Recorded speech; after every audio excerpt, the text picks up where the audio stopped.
E aí, galera, sejam todos muito bem-vindos e bem-vindas a mais um episódio do Café com Médio. No episódio de hoje, eu, Duda Mello e Léo iremos entrevistar a doutora Paula Monteiro, dermatologista, para bater um papinho sobre a residência médica de dermato. Estamos nesse segmento aí de nossos episódios com parceria com o meu médico residente, falando um pouco sobre as residências. E a dermatologia, esse ano, inclusive, na CSPF, foi a mais concorrida, e vamos aí bater um papo sobre essa residência. Antes de começar o episódio, já siga aí a gente no canal, tanto siga também o @do Café com Médio, o médico residente, e curtam esse vídeo, tá certo? Olá, doutora, muito obrigada por vir aqui e aceitar o convite. Eu que agradeço a vocês, obrigada. Fale um pouquinho aí, como é que funciona a residência de dermatologia? Então, hoje em dia a residência de dermato é de acesso direto. Porque há um tempo atrás era pré-requisito, né? Então, desde a minha época, acho que no meu ano, foi um ano antes, ela passou a ser de acesso direto.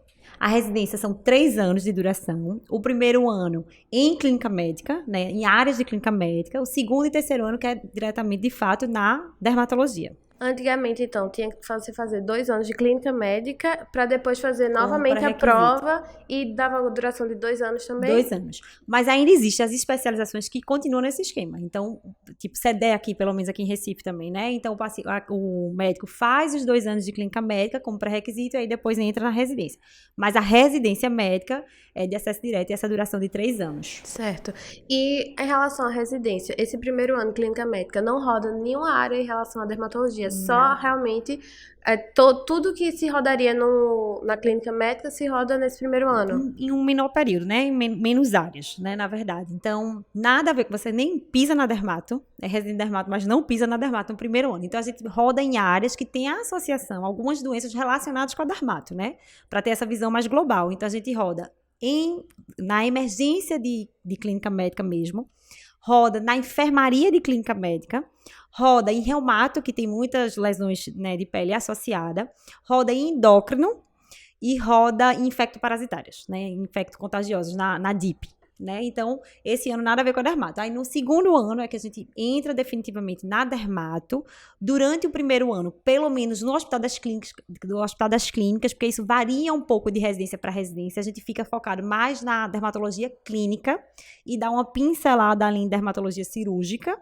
E o terceiro ano, aí que entra a cosmiatria, propriamente dita, e entra mais a dermatologia cirúrgica. E continua a dermatologia clínica. Então, são essa visão completa, esses 3 anos. E essa divisão é independente do serviço ou cada serviço então, tem a sua? Então, aí tem serviço, quando a gente conversa com outras pessoas de outros serviços, alguns serviços, já desde o segundo ano, já vê a parte de cosmiatria, já tem um ambulatório de cosmiatria. No Hospital das Clínicas era assim. Na minha época, eu rodei também um pouco no Oswaldo Cruz. Então, no Oswaldo já começa alguma coisa no segundo ano, né? Mas tem mais essa divisão. Não é também todo o tempo só na cosmiatria, né? Porque de vez em quando as pessoas ficam com essa dúvida. O enfoque principal, até no Hospital das Clínicas, é na dermatologia clínica, sabe? Tanto que no terceiro ano a gente continua tendo dermatologia clínica, mas começa a cosmiatria e começa a dermatologia cirúrgica. Mas o ano de clínica médica em todos é unânime. Unânime. Você é um residente de clínica médica. É um residente de clínica médica. Depois é que vai aperfeiçoando e vai... Acho que eu morrendo de vontade de ir lá pra dermato. Nada. Só passando e dando tchau. Nada. E a duração dos rodízios variam de acordo com por exemplo, endócrino dura mais ou dura menos? O que dura mais é a clínica médica. Na enfermaria de clínica médica mesmo, né? Porque aí você vê as doenças associadas, entendeu? É o maior tempo. Eu acho que essa é um pré-requisito do MEC mesmo, sabe? Nessas outras você passa menos tempo. 1 mês ou 2 meses e você tem um opcional também. Na minha época eu fiz na USP, sabe? Aí você pode rodar em alguns outros cantos uns 2 meses de opcional. E o dia a dia, então, nesse primeiro ano é um dia a dia de residente de clínica médica. Pesado. É a mesma coisa, pesado. Igual ao residente de clínica médica. Inclusive, a gente entra na escala de plantão da clínica médica, né? Então, dá igual um residente de clínica médica, apresenta os mesmos seminários, mesmos clubes de revista, tudo. Só que a gente passa só 3 meses, né? Nas outras áreas, fica um pouco mais deslocado, né? Não é igual um residente mesmo, não, sabe? Porque, assim, os próprios residentes das áreas, já que são especialidades, têm mais atribuições, né? Mas, assim, a gente fica ali rodando numa carga horária meio parecida também. E continua dando os plantões. Certo. E no R2 e R3, como é que é, assim, o dia a dia? mesmo, assim. Varia de serviço para serviço. Varia de serviço para serviço. Já disse, mas assim, meio que no geralzão. É uma residência que eu diria, não é de carga horária muito intensa, mas assim, é uma residência puxada, porque os assuntos da dermatologia são assuntos difíceis, o aprendizado é muito do olho, do teste, então tem que ter muita repetição, tem que ter muito. Então a gente tem sempre seminário, a gente tem sempre clube de revista, entendeu? Tem muita visita, tem que dar suporte também aos próprios pacientes que estão internados. Então, é uma residência movimentada, entendeu? Hoje em dia, na minha época, a gente ainda dava plantão de clínica médica no R2 e no R3. Hoje em dia, eu acredito que só no R1. Foi uma mudança até na nossa época. Então, não tem plantão, né? Aí tem esse lado bom. No Oswaldo Cruz aqui, eles tinham o SPA, que é um serviço de pronto atendimento em dermato. Então, ainda assim, no R2 e R3, eles davam esse suporte lá no pronto atendimento, porque tem muito paciente, como lá o serviço de infecto-parasitários, né, da DIP é um grande serviço, então eles dão suporte a isso. Mas o nosso é esse. Então, são todos os dias, tem escala normal, né? Mas aí é muito puxado nesse sentido de estudo, entendeu? É uma residência que... A carga teórica é muito alta. A carga teórica é muito alta, exatamente. E em relação, então, ao primeiro ano é o ano mais puxado, tem aquela carga horária, assim, chega cedinho para evoluir paciente, sair, não tem hora para sair, permanência, tudinho. Exato. Final de semana também. Entra na escala normal, escala de clínica médica. Aí no R2 dá aquela folguinha que... Já não tinha. Como na minha época a gente dava plantão de clínica médica no R2 e R3, a gente entrava na escala do final de semana. Aí, como eu disse, eu acho que isso mudou. Aí não tem mais final de semana. É uma residência mais o que? Ambulatorial ou vai depender do serviço que você está? É mais ambulatorial, né? Porque, na verdade, a gente tem um serviço de cirurgia também dentro da própria residência, né? Porque lá no Hospital das Clínicas, pelo menos, é uma casinha que tem tudo. Então, a gente tem a parte de cirurgia, né? Que é dentro do nosso próprio serviço, entendeu? Tem a parte de cosmetria, que é dentro do próprio serviço. E os ambulatórios é mais ambulatorial mesmo. E a gente dá o suporte, como eu falei, na verdade, na enfermaria dos pacientes que estão internados no hospital com alguma patologia dermatológica, dando mais parecer, né? Mas aí a gente não entra em permanência nessa parte, mas não, no segundo, terceiro ano. E agora, uma dúvida. A senhora comentou de emergência dermatológica, né? Que por aqui, assim, pelo menos em Pernambuco... O que seria, né? Assim, em Pernambuco a gente tem poucas referências de emergência dermatológica, né? Mas, assim, no Brasil é comum ter serviços de emergência dermatológica, não, né? Porque a gente chama, assim, serviço de pronto atendimento. Mas você acredita que na residência era o melhor ambulatório que tinha? Porque, assim, muitas vezes aparece uma lesão de pele, você não tem tanta... Assim, o que é que a gente faz hoje em dia? Manda uma mensagem para um dermato, né? Você manda... Então, muitas vezes, uma foto. Então, esse serviço de serviço de pronto atendimento é um serviço interessante, entendeu? Para não perder o time até da lesão. Então, no Hospital das Clínicas, a gente tinha um ambulatório de pronto atendimento e a gente recebia muito paciente, inclusive do interior, entendeu? Era um ambulatório muito movimentado. E no Oswaldo Cruz tinha esse próprio serviço de pronto atendimento, né? Particular, hoje em dia, eu acho que tem um único serviço aqui, que é até de um professor do Oswaldo Cruz, que tem. Né? Mas muitas vezes eu sinto isso. Alguns pacientes ficam desesperados, mandando mensagem: doutor, não tem como atender hoje. Existe porque não é uma urgência, né? Risco de vida, mas tem muitas lesões. E existe sim também algumas doenças graves de dermato que precisam desse atendimento. Mas esse paciente acaba entrando pela clínica médica. Né? E aí é pedido o parecer da dermato, né? Mas é um serviço, o serviço de pronto atendimento, esse atendimento mais rápido é interessante, sabe? A gente acaba tendo essa demanda hoje em dia pelo WhatsApp, na secretária pedindo, por favor, me encaixe, sabe? É algo interessante, né? Como é que foi o processo de escolha da dermato? A senhora sempre quis dermato? Assim, sempre quis dermato, entrou na faculdade, eu vou ser dermatologista. Ou foi pra clínica e foi pra cirurgia, e foi misturando, foi tudo. Não, nunca clínica, nunca cirurgia. Veja só, na verdade, minha mãe é pediatra. E aí, eu sempre gostei de pediatria. A cadeira de pediatria do Hospital das Clínicas é muito bom, da Federal. É uma cadeira, assim, de professores extremamente organizados, tem muito seminário, entendeu? Era muito boa. Então, aí eu gostei muito da cadeira também, né? Tinha minha irmã tinha acabado de se formar, também fez pediatria, então eu tinha muita dúvida na pediatria. Quando eu me formei, eu fui pra UPA dando plantão de pediatria. Eu nunca dei um plantão de adulto, porque eu sempre gostei de criança. Eu nunca gostei da clínica do adulto, né? E aí, mas dermato era uma área que eu gostava, porque primeiro que era uma área, né, mais feminina, eu achava assim, né, feminina, eu achava que eu podia fazer a parte de clínica, mas tinha a parte da cosmetria, tinha a parte das pequenas cirurgias, né, e aí eu tinha essa dúvida. Então eu gostava, não gostava, ai meu Deus, é uma especialidade que não dá tanto plantão, né, a gente sempre pensa por isso, né. Claro. Uma não qualidade tem de plantão. vida, todo mundo pensa, Qualidade né, na de vida. qualidade de vida. Aí eu disse, vou testar. Eu fiz, qual foi o meu pensamento? Eu disse, veja só, dermato é mais difícil de passar. Então, eu primeiro, logo que eu terminar a faculdade, eu fui segunda entrada, né? Então, eu terminei no meio do ano. Eu disse, eu acho que eu vou estudar mais, focar para dermato. Porque se eu passar e não gostar da residência de dermato, fica mais fácil eu desistir e estudar para pediatria. Porque é uma residência que tem uma quantidade maior de vagas, né? Você acaba entrando com uma nota menor. A concorrência não é tão alta. Concorrência menor. Aí eu disse, então, eu vou fazer dermato. Se eu não gostar, eu largo. Aí eu fiz, assim, eu já tinha gostado na faculdade, né? Apesar que a cadeira de dermato é uma pincelada muito superficial do que é a dermatologia, mas eu já tinha gostado, né? Eu segui Já tem algum contato com dermato antes, assim, de liga, acadêmica, alguma coisa, ou Não. nunca? Não. Ambulatório, nada? Não, só teve o da faculdade, que não era nenhuma cadeira tão, sabe? Mas eu gostava. Eu sempre gostei, assim, eu digo porque, assim, eu gosto da estética, no sentido, eu gosto de arquitetura, eu sempre gostei disso, então acho que tudo isso tem muito a ver, né? Então eu gostava da área, eu disse, vamos lá, entendeu? Por que não? Agora, o plantão, a gente fica falando isso, que não tem plantão na área, de vez em quando. Aí, hoje em dia, até se eu precisasse dar plantão, eu ia ter que dar plantão em outra área. A pessoa também tem que pensar nisso, né? Porque enquanto você não puder largar dos seus plantões, você acaba dando plantão em outras áreas. É isso que a gente também tem que balancear, né? Porque quem faz otorrino? Otorrino, você dá plantão na otorrino. É verdade. Se eu não pudesse viver só do meu consultório, Teria que dar um plantão. teria que dar plantão em clínica médica ou plantão em pediatria em áreas que eu não estaria atualizada, né? Mas ainda bem deu certo. E pronto, já que a senhora comentou dessa questão de plantão, de consultório, durante a residência, assim, teria como elencar os serviços que você passa, por exemplo? A gente já comentou aqui bastante já, mas assim, só para botar os pingos nos is, né? Assim, tem cirurgia, pequenas cirurgias. Na residência, assim, né? Na Isso, na residência. residência. No primeiro ano, como eu falei, emergência de clínica médica mesmo.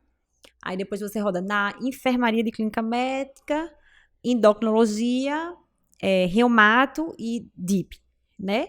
Na residência mesmo é dividido em dermatologia clínica, né? Então a gente tem os ambulatórios, o serviço de pronto atendimento e tem os de algumas doenças específicas. Então tem um ambulatório de imunobiológicos, a gente tem um ambulatório de psoríase e um ambulatório de dermatologia infantil.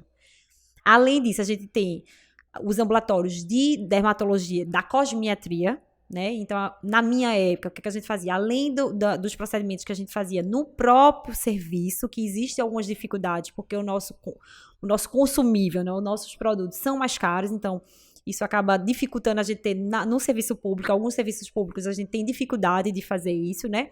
Algumas vezes a gente ia para a clínica dos dermatos, rodar lá, para ver a parte de laser, de tecnologia. Só a senhora pode explicar o que é cosmetria? Porque pode ser que tem gente É a parte que da não dermatologia entenda. estética. Né? Tudo Como que a gente envolve a chama estética. a dermatologia estética, a gente chama de cosmiatria, né?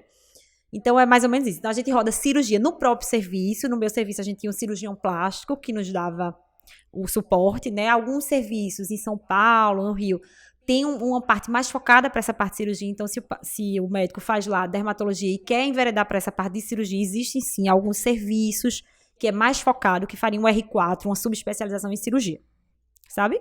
E a parte de cosmiatria, que é dermatologia estética, a gente faz nesses ambulatórios e nas clínicas dos próprios dermatos. A gente ia para lá para acompanhar essa parte de tecnologia, laser, né, das máquinas. Em relação no caso, sua residência, teve alguma história marcante que a senhora se lembra, assim, que ficou marcada e que sempre retoma e se lembra, né? que lembra?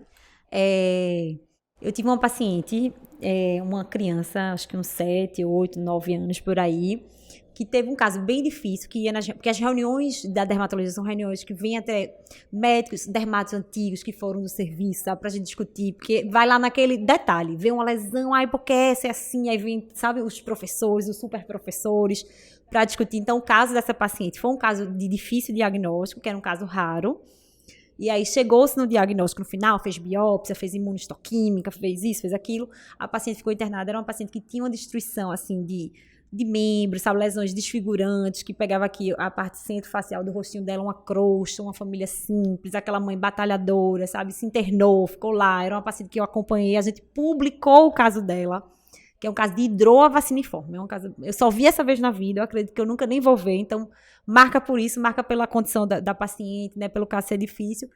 ela ficava fazendo debridamento das feridas pelo pessoal da plástica, sabe? E no final ela faleceu ainda, sabe? Porque existe também na dermato, eu acho que as pessoas também nem entendem muito isso, que a residência, a gente tem muitas doenças que tem um comprometimento, né, da parte clínica até do paciente, né? É porque muita gente só associa realmente a parte estética, né? Não é. E a residência, especialmente, não é. Na residência, porque a gente atende muita gente do interior. São doenças que eu tô dizendo a você, hoje em dia eu não vejo. Mas lá na residência é empolgante, porque são doenças raras que a gente só vê no livro. É o dia a dia, assim, da residência, né? Não é o dia a dia do consultório, da vida particular hoje em dia. Mas na residência tem esses casos assim, sabe? Essa paciente me marcou muito. Saindo um pouco agora da residência, falando sobre a sub. Quais são as subespecialidades que existem na dermatologia? Existe subespecialidade? Credenciada pelo MEC nenhuma. Tipo, quando a gente se forma em dermato, a gente está apto a atuar nas 3 áreas, né? Na clínica, na cirurgia e na parte estética. Porém, existem alguns serviços, lá no Hospital das Clínicas, tem o R4 de rancenologia, né? Alguns serviços, como eu falei, tem na parte de cirurgia, entendeu? Tem, tipo, na USP, tem um de cosmiatria. Mas você não pode se dizer subespecialista, não existe. Mas é uma prova que você faz após acabar... São provas, né? Alguns serviços prova, né? O lá no HC era prova, no Hospital das Clínicas daqui, né? Esse de São Paulo tem uns que duração de 1 ano, aí é prova também. Na USP também tem. Mas não pode se dizer, né? Botar no seu carimbo. Rancenologista, não existe. É dermatologia, sabe? Dermatologista. Entendi. Pode ser em todas as áreas. Pode ser um enfoque, né? Exato. Dia a dia, mas não pode... de atuação, mas não se dizer, né? Cosmiatra ou... Não, pois E falando até nisso que Duda comentou agora, porque a dermato hoje em dia é uma especialidade que está sendo muito invadida, né? Assim, muito visada, né? Até por gente que não são da especialidade médica. Né? Então, como é que é o mercado de trabalho? Como é que os dermatos lidam com isso, eu vi né? Muita gente já falar assim, pra que eu vou fazer dermatologia se tem várias pessoas que fazem, todo mundo faz o que eu posso fazer. Realmente existe essa dificuldade no mercado de trabalho por conta dessa... Hoje em dia, eu posso dizer que é um mercado muito competitivo, exatamente, porque teve uma invasão, né, que foi aceito, tipo assim, o próprio conselho dessas outras áreas da saúde aceitaram. Então, na verdade, a gente não pode dizer nem que é um erro, né? Não é um erro, mas assim, houve essa invasão diária, né, dessas outras áreas da saúde, e isso aumentou a competitividade, né? E, de vez em quando, uma competição difícil, porque algumas coisas que nosso próprio conselho não deixa, ou deles permite, tipo, a gente não pode postar o nosso antes e depois do nosso trabalho, e o conselho deles permite. Então, isso acaba que algum tipo de paciente que está procurando isso hoje em dia, tipo, na internet, vai gostar, vai querer... social hoje em dia é tudo, né? Então, ele vai, esse aqui mostrou esse resultado, aquela médica nem mostra, entendeu? Então, a gente tem uma competição difícil. Mas eu acho que, assim, para quem tá pensando em dermato, eu acho assim, é uma especialidade muito boa, certo? Então, a gente tem essas 3 áreas de atuação. Nós somos médicos, então a gente tem que continuar assim, a gente tem um perfil de conhecimento importante e a gente tem ainda, cativa esse público, entendeu? Que quer fazer com o médico, pelo grau de conhecimento, pelo grau de estudo, pelo grau de comprometimento, entendeu? Da ética que a gente tem na nossa especialidade. Então, acho que isso nos diferencia, entendeu? Então, o que eu digo para uma pessoa que quer fazer dermato, minha opinião, é muito mais de você fazer uma residência mesmo e tratar a pele do paciente de uma forma geral do que você ser somente um injetor.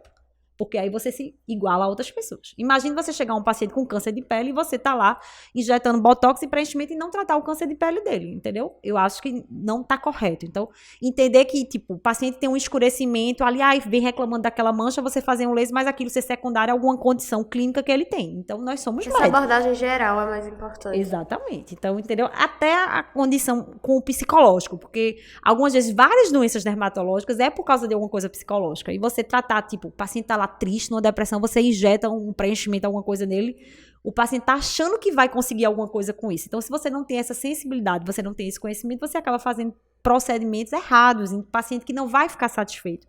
Então, é a visão de um paciente, e nós somos médicos, a gente trata o envelhecimento, entendeu? A gente tá embelezando, mas pensando no envelhecimento, estudando e dando segurança, porque muitas vezes essa invasão de especialidade, essas pessoas não fazem residência, não têm treinamento adequado, e aí acaba dando os problemas, né? Entrando aí os efeitos colaterais e até mesmo os problemas que acabam voltando para o médico, né?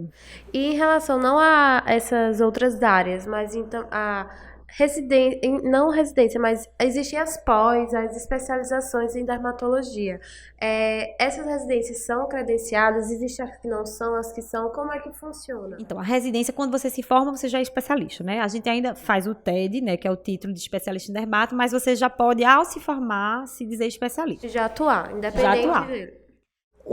Existem especializações que têm a mesma carga horária, inclusive, tipo aqui em Recife, no IMIP, eles têm uma especialização que é semelhante, tem carga horária de 3 anos, semelhante à nossa.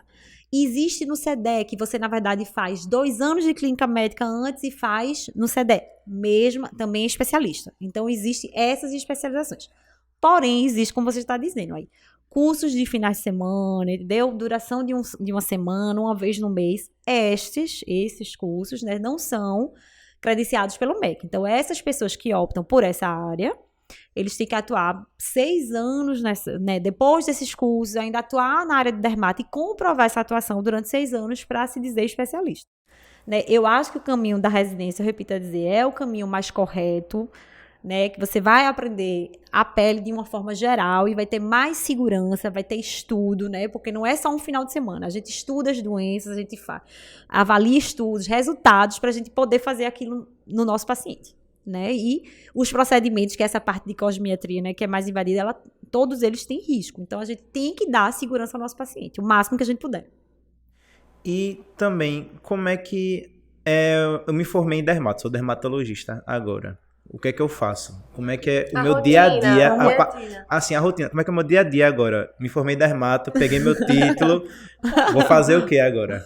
Como é que geralmente é essa trajetória, né? No início, geralmente a gente trabalha nas clínicas de outros dermatos, né? Então, aqui em Recife tem grandes clínicas de dermato, você começa atuando ali. Aí você vai pegando mão, né? Porque você trabalha junto com outros dermatos.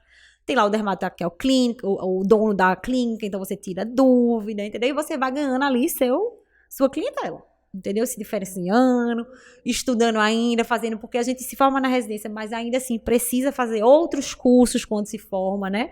Vai fazendo os cursos, vai aprendendo, vai trabalhando ali em outras clínicas. Aí chega geralmente neste início, ainda se faz necessário dar plantão em outras áreas, então ou você dá plantão em clínica médica, dá plantão em pediatria, e vai atuando. Depois você vai ganhando a sua clientela e aí você parte para abrir o seu próprio consultório, né? Então, muita gente ainda dá plantão em outras áreas, né? Mas com a dermato você consegue atuar só com a dermato, né? Porque você pode atuar nas 3 áreas. E não né? existe plantão de dermato? Não existe plantão de dermato. Tem que É ser puramente ambulatorial, consulta. ambulatorial. E existem alguns dermatos que dão pareceres em alguns hospitais, entendeu? Mas o dia a dia da dermato é ambulatorial. Agora sim, tem alguns dermatos que gostam da dermatologia cirúrgica. E aí fazem grandes cirurgias. Então, pode ter uma vivência de bloco cirúrgico, porque você pode fazer grandes cirurgias de retalhos, né? Então, tem dermato que opera blefaroplastia, porque também pode ser uma área de atuação, entendeu? Então, existe, não muito em Recife, mas essa segmentação em São Paulo, Rio, de dermatos que são cirurgiões dermatológicos. E aí, depois você faz um treinamento maior e pode atuar em bloco cirúrgico, se você gosta também, entendeu? Mas tratando aí mais os cânceres de pele, entendeu? Rodando retalhos, grandes retalhos, e aí faz uma parte estética também, né? Porque a gente pode complementar também o nosso próprio resultado da parte estética com pequenas cirurgias, também pode, mas a grande maioria é ambulatorial. Em relação ao perfil do paciente, majoritariamente, realmente, o perfil mais de cosmiatria, ou não? Eu não sei, porque é o meu consultório, né? Mas assim, eu tenho lá na clínica uma outra dermato que atende também plano de saúde, que atende mais a parte clínica, entendeu? Ela gosta muito de unha, então chega a cirurgia de unha. Tem essa parte, mas assim, dizer que as doenças mais raras ou as mais, assim, diferentes chegam no consultório, não, né? Chega mais essa parte de cosmiatria, né? Inclusive, assim, nas doenças, né? Acne, melasma, mancha, queda de cabelo, entendeu? Chega mais isso no nosso dia a dia de consultório.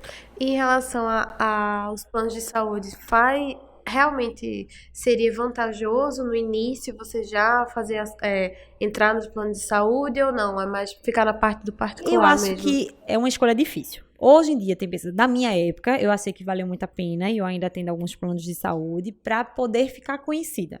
Né? E até algumas vezes algum paciente que é amigo, eu quero ir na consulta pelo plano de saúde, e aí você né, faz isso. Então, acho que no início, como tem essa grande concorrência, acho que vale a pena. Mas hoje existe um perfil dos dermatos mais novos que estão se formando de começar só no consultório particular. E é sabe? difícil Porque não iniciar no consultório particular? É difícil. Aí vem a parte do marketing, que hoje é essencial, entendeu? Porque quando a gente se formava, só precisava ser bom, né? Estudar, ter feito uma boa residência. Hoje em dia, você, além disso, você tem que ter um excelente marketing, entendeu? Porque hoje em dia a gente vê até a inversão. Algumas vezes a pessoa não é nem um bom profissional, tem um bom marketing, tem mais paciente do que aquele que é bem formado. Né? Mas então, eu acho que vai começar devagar, né? Se você quer já atuar nisso. Mas assim, se você investe num bom Instagram, numa boa rede social, você vai captar, sim, paciente, entendeu? E eu conheço algumas dermatos mais novas do que eu, que só atendem particular. E assim, já um pouco da minha geração que hoje em dia já atende, sabe? Só particular. É o melhor caminho. Agora, não é o mais fácil, né? Mas se você se manter firme nisso, eu acho que dá certo, sabe? Tem muita gente que tem ficado assim, tem dado muito certo. E falando em oportunidades de trabalho, existem equipes de dermato? Existem essas grandes clínicas. Só as grandes clínicas, né? As grandes clínicas, entendeu? E quase sempre, tipo, lá na minha clínica, temos eu e uma sócia. Trabalha uma dermato também, que foi minha residente. Né? Então, ela está crescendo lá com a gente. Mas tem grandes no shopping que trabalham dermatos mesmo, né? Então, geralmente, os professores vão absorvendo. Entendeu? Assim, sempre que a gente faz uma residência, a gente já, tipo, faz um na minha época tinha Emanuel França, todo mundo se formava e ia trabalhar com Emanuel França, mas hoje em dia quase sempre os staffs têm uma clínica e quem se forma trabalha lá. Sabe? Já é absorvido, não tem tanta dificuldade de, assim, me formei agora, vou fazer o quê? Vou dar só plantão? Não tem muito isso, sabe? Não fica meio solto, né? Não fica. No início você vai ganhar menos trabalhando para outra pessoa, porque você vai dar um percentual do seu trabalho, entendeu? Mas tem a garantia de ter lá a clínica, toda vez uma clínica bem formada, né? Bem equipada, estruturada, exatamente.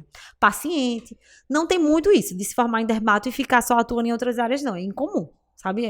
Me formei em dermato, mas só dou plantão em clínica médica, não. Seria mais um complemento, né? Um complemento, no início. Uns aninhos aí de estrada pra poder ir só pra dermato, mas dá. Em relação à remuneração, falando em complemento, né? É um complemento. Precisa mesmo desse complemento? Não precisa. Eu acho que lá no início, ganha uns 4, 6 mil, entendeu? Aí você vai e veja a realidade. Vou até me desculpar aqui, porque isso é a realidade da medicina, né? De vez em quando a gente fala isso, pode ser até um insulto às pessoas de outras áreas, né? Então, na medicina, ganha ali uns 4, 5 mil, e aí você complementa com os plantões, entendeu? Certo. Se depois você tá lá só na dermato, acho que pode-se ganhar tipo uns 40, 50 mil, entendeu? Principalmente se o foco for mais a parte de estética, né? Porque é o que remunera melhor. Porque né? até pelo procedimento em si, né? O procedimento em si. Ele costuma ser mais, né? Cirurgiões dermatológicos também ganham muito mais. Existe também os dermatos empreendedores, que são aqueles que são donos das grandes clínicas. Aí já é outro patamar, porque você, além de trabalhar, fazer o seu, você tem várias outras pessoas trabalhando para você. Então, além disso, tem o laser, que quem opera são as fisioterapeutas, entendeu? Então, passa a ser um empresário, né? Então, na dermato também tem isso. Se for um objetivo, Mas umas perguntas, se a gente poderia... É possível empreender na dermatologia? Muito. Aí tem que ser perfil, né? Mas se dá demais. Porque você pode abrir uma clínica, né? Capacitar a clínica, botar, assim, né? Convidar outros profissionais para fazer essa equipe multidisciplinar, né? Pegar auxiliar de enfermagem, pegar fisioterapeuta para fazer a parte de limpeza de pele também, né? A parte de drenagem, hoje em dia tem crescido muito a parte corporal, porque aí vem muitas máquinas, e aí você bota fisioterapeuta também na sua equipe, entendeu?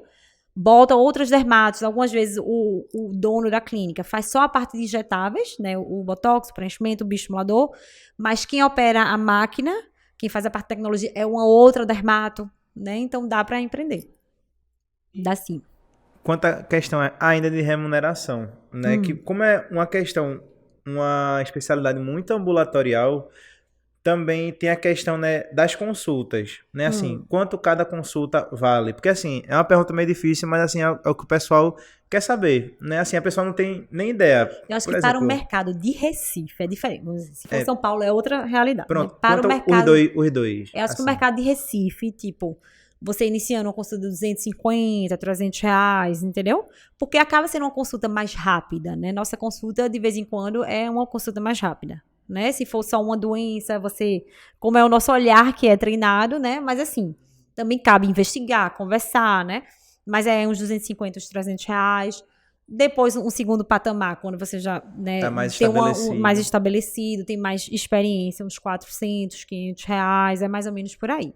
São Paulo é outra realidade, né? 800, 900 reais, R$ 1.000 uma consulta, né? Fora os empreendedores, como a gente já Fora os comentou, empreendedores, porque ele pode oferecer até um pacote completo de, Exato. assim, Pra quem quer dermato, tem uma dermato, ela é de Maringá. Eu acho que ela se formou um ano antes de mim. Chama Rita Capelato. Rita tem uma clínica gigantesca, acho que é 450 metros a clínica dela. A consulta dela, porque eu já fiz um curso com ela, falando dessa parte de gestão e marketing, porque é muito, a parte da dermato tem que ter muito essa parte de gestão e marketing, Você entendeu? também, quem tá querendo fazer, você tem que ter essa noção. Tem que ter Você essa noção. tem que estar inserido no mercado digital. Não Infelizmente, tem como você querer fazer um low profile. Não tem. dá. Dá, não é que não dá. Dá se você quiser só a parte clínica. E aí dá, entendeu? Porque, né, a gente tem aqui um exemplo, Dr. Walter Kosminski, que é o melhor dermato de patologia do Recife, quem dirá do Brasil, e ele não tem marketing zero. Agora, todo mundo que tem uma doença grave ou que não sabe o que é, vai pra ele. Ele atende, inclusive, pacientes indicados pelos próprios dermatos, que ficam com dúvida. Porque como acaba não sendo o nosso dia a dia, o nosso consultório não chega tanto, né, você acaba algumas vezes ficando com alguma dúvida e pede uma segunda opinião dele. Então, se você quer essa parte clínica, se seu desejo mais essa parte clínica, dá sim para não ser Mas esse pra quem dermato quer a parte estética, né? Quem quer ter a parte estética tem que se ligar. Assim, é até de vez em quando é desconfortável pra gente, mas assim, tem que investir no marketing, entendeu? E não é só um marketing de empresa, né? O paciente quer ver você. É o marketing pessoal também. Pessoal, Né? é um pouco da sua imagem, né? Imagem, um pouco da sua vida. É isso que um pouco aproxima. Eu tenho 2 filhas. Menina, no início eu morria de rir, porque eu chegava assim, doutora, elas são tão lindas. Quem são elas? Aí são minhas filhas, entendeu? Aí isso que aproxima. De vez em quando é isso que o paciente, sabe, tem uma ligação com você e vai lá na sua clínica te conhecer. Eu já te conhecia no Instagram, não sei o quê, entendeu? Não é todos os pacientes. Eu acho que o boca a boca ainda é muito importante. Então, não é só o marketing também. Por isso que eu digo assim, a sua qualidade, além da sua qualidade de formação, que é essencial, o marketing pessoal hoje em dia é algo essencial. E em relação não só a marketing digital, mas a Sara também percebe que em relação a, tipo assim, consultório e tudo isso influencia também. Sim, e o networking, viu? Porque você tá nos cantos, ainda tem isso. Porque você tá nos cantos, você, né, mostrar o que você faz. O networking na dermato é outra coisa que é muito importante. Porque de vez em quando a médica também, a dermato, é muito bem formada, super bem preparada. Mas ela, tipo, não circula em alguns cantos que você pode, né, conhecer pacientes, também acaba dificultando, sabe? Então, essa parte é o marketing pessoal, como você tá falando aí, né? Que é uma coisa hoje em dia necessária. É verdade. Mas a formação é essencial, viu, minha gente? Pra não ficar, né, Não a pessoa ficar só achando, focada nisso, né? Porque não é só o marketing, aí vai lá e faz uma besteira no paciente, entendeu? Eu acho que a formação é número 1. Aí, segundo, vem o marketing hoje em dia, né? Que é diferente da minha época, não era tão assim, mas hoje em dia é total. E agora uma pergunta. Se tá lá na rua, muitos carros, muito tudo, e tivesse um outdoor bem grande, se fosse para escolher uma frase, o que a senhora colocaria nele? Doutora Paula Monteiro, tem que colocar uma frase num frase no outdoor. O que é que pra colocaria? milhões de pessoas verem. Autoestima é, antes de mais nada, bem-estar. Porque a gente não trata, não é só que a gente tá tratando uma ruga, a gente tá tratando um paciente, é autoestima. E autoestima é saúde, entendeu? Quando a gente entende isso, porque de vez em quando alguns próprios dermatos mais antigos querem diminuir a nossa área de atuação. E não é isso, entendeu? A gente tá tratando ali um paciente, na minha frente tem um paciente. E naquela doença, aquele desejo dele, vem a associação de várias outras coisas. E tratar a autoestima do paciente é tão importante quanto tratar uma doença. Saúde mental, entendeu? né? Saúde mental. Então, e a gente até, de vez em quando, notar que a gente não vai melhorar a autoestima desse paciente também com isso. Se o objetivo secundário é outro, a gente negar um procedimento. Entendeu? Porque é uma paciente que pode achar que quando fizer aquilo, vai conseguir um emprego. E ele não consegue, ele vem reclamar com você, mesmo o procedimento estando maravilhoso. Então, a gente tem que...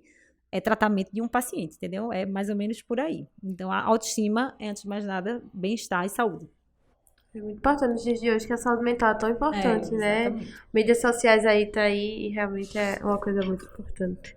E aí, vamos ao biscoito da semana, para quem não sabe, explicando para a senhora também, é uma dica que a gente dá aqui, só pode ser qualquer coisa, uma série, um livro, uma música, Um hobby, qualquer qualquer coisa que coisa. seja interessante que a senhora queira compartilhar com o pessoal. Eu quis ainda falar pela dermato mesmo. Acho que para quem está pensando em fazer dermato, um livro bem interessante é Um Olhar sobre a Beleza. Foi um livro escrito por uma dermato sensacional do Rio, Denise Barcelos. Até quem tá querendo aí pode seguir o Instagram dela, Denise Barcelos. Ela tem essa visão holística da dermato, entendeu? Não é só a cosmetria, não é só a ruguinha. É o paciente, sabe? É tratar o paciente de uma forma geral. E ela é maravilhosa.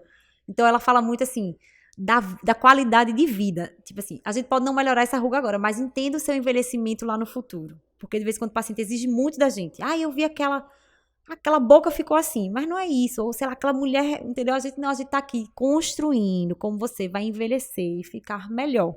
O seu embelezamento, entendeu? Então é uma coisa, não é o agora, é lá no futuro. É como você se olhar daqui pra frente e você vai estar muito melhor do que se você não fizer nenhuma intervenção. Claro que isso se valer pro paciente, né? É porque a gente é muito imediatista, né? Porque Todo tudo mundo. agora. Mas isso é uma cultura que tem que vir, né?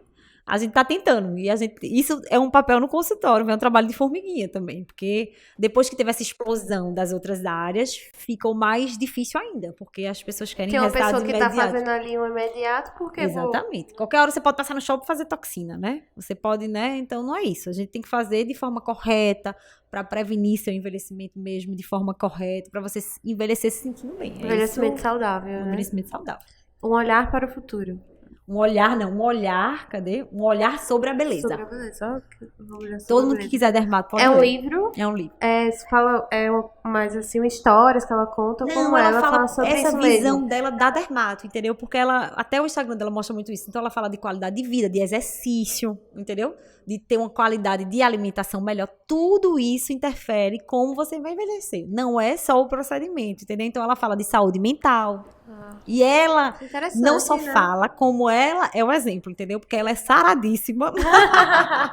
Faz yoga, entendeu? Então ela é um exemplo. Porque a gente não pode só dizer ao paciente não ser um exemplo, né? Então ela é um exemplo de uma pessoa que aceita algumas coisas do envelhecimento também, porque algumas vezes a gente acaba pegando um paciente que não quer envelhecer de jeito nenhum e a gente tem que explicar que vai envelhecer, entendeu? Mas ela fala isso. Então não é só você vir aqui e eu fazer as coisas em você. Depende das suas atitudes, do que você se alimenta, como você se exercita. É o geral, o global. É o geral, né? é saúde, né? É isso que eu tô falando, é verdade. saúde. A gente não tá dando só uma besteirinha ali. É saúde que a gente quer pro nosso paciente. Interessante, gostei. Como é o Instagram dela mesmo? @Denise Barcelos. Denise Barcelos. Olha ali. Ah! Olha ali. Aqui nos bastidores a gente já Digo, tá. aqui já tá seguindo. Foram 2 biscoitos em um, então, né? Olha aí, siga Denise Barcelos, ela é maravilhosa. E tu, Léo? Pronto, eu vou fugindo agora um pouco, né, da dermato, mas agora pro dia a dia do clínico, né? Do clínico do cirurgião, mas do plantão de emergência mesmo. Eu sempre tive dúvida e na faculdade isso não nos ensina, infelizmente, a preencher uma DO, né? Eu sei que mudando totalmente o clima do podcast, mas isso é muito importante porque às vezes tem muito problema com burocracia, muito problema com a família, cartório, essas coisas, e assim, a gente não pode errar de jeito nenhum, né? Eu sempre tive dúvida, na faculdade a gente não vê, nenhum canto ensina pra gente. Então, tem um aplicativo que se chama Atestar DO. Atestar DO, que nem atestado, só que com DO maiúsculo no fim, né? Disponível nas plataformas, né? Na Play Store, em tudo. E aí ele ensina direitinho, passo a passo, o que você deve preencher, onde você deve preencher, o que colocar número 1, número 2, número 3, número 4, né? A ordenzinha, tudo direitinho. E é isso. É uma dica que vai ser pro dia a dia de vocês e que vai evitar problemas futuros, né? Sempre reclamam quando a pessoa erra e tem que voltar, refazer, tem que ser 3 vias. E aí, enfim... Mudei o clima do podcast. Anime um pouquinho, por favor. Então, o meu biscoito da semana vai ser um aplicativo, um pouco Capitão Óbvio, mas é o Amazon, que é para mais, no caso, agora só pra gente, o segmento, no caso, de pedir livros. Esse ano eu botei como uma das minhas metas, inclusive no episódio que a gente colocou, de ler mais, porque a gente, nessa correria, a gente não lê. E eu botei de ler mais uma das minhas metas. E mês passado eu comprei 4 livros na Amazon. Quem tem o Amazon Prime, o streaming, você consegue frete grátis. E agora eles têm aqui um armazém aqui em Pernambuco. Então, assim, eu pedi no sábado, na segunda já chegaram os livros. É muito rápido e a diferença de valor em relação à livraria é bastante... É bem assim, 50% do valor. E chega rápido, super embaladinho. Então, eu indico muito para quem gosta de ler também. Quem quer começar a ler, é um bom incentivo. Porque o preço é bom, chega rápido. E lá tem uma variedade enorme de livros. É isso, esse é o biscoito. É o aplicativo, você baixa tanto no iOS como no Play Store. E também tem o site. E é isso. Muito obrigada, doutora Paula, pela Obrigada a disponibilidade. vocês. Adorei. Encerramos o nosso episódio, o episódio de hoje. A gente pode encontrar a senhora nas redes sociais? @Paula Monteiro Dermato. Paula Monteiro. @Paula Monteiro Dermato. E lembre de também seguir a gente nas nossas redes sociais, @Café com Média, @Eu Médico Residente. Curtam esse vídeo que vocês estão assistindo. Sigam a gente aqui no vídeo no canal do YouTube. E fiquem ligados que a gente vai ter muitos episódios por aí. Muito obrigada, doutora. Obrigada, Léo. Muitas novidades vêm por aí. Doutora Paula, alguma mensagem final? Não, só agradecer, adorei participar. Pronto, ótimo. Obrigada. É isso, gente. Tchauzinho. Valeu. Até a próxima. Tchau, tchau.